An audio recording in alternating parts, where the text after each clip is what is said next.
So, kicking off Tuesday with the third episode in the MITRE ATT&CK series.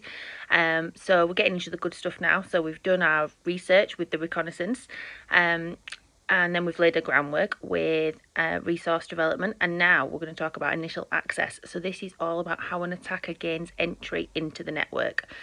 So the most obvious way of gaining entry is through having some credentials. So a lot of the techniques discussed in the initial access tactic are basically compromising accounts. So there's different types of accounts that you could compromise. So there's admin accounts, which often have a high level of privilege. There's local and cloud accounts, which are more generic user accounts, but some of them might have access to applications or data that you still wouldn't want an attacker to access. And then there's default accounts on things like hardware and devices in your network, so like your router or the OS of any hardware that you've got.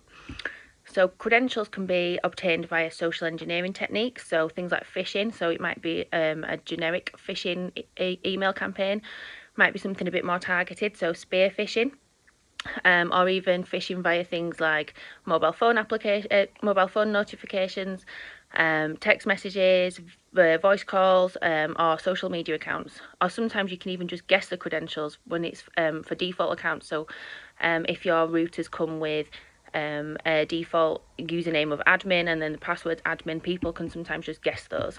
So protection against gaining initial access, things like having a strong joiner mover leaver process in place so you don't have any dormant user accounts lying around.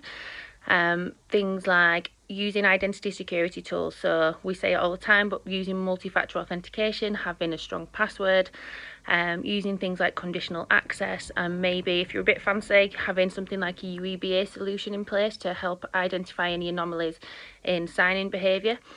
For privileged identities, we want to be using a privileged identity management solution, so something like Payment Azure AD, which can help to reduce the attack surface and reduce the ability of an attacker to gain access to a privileged account.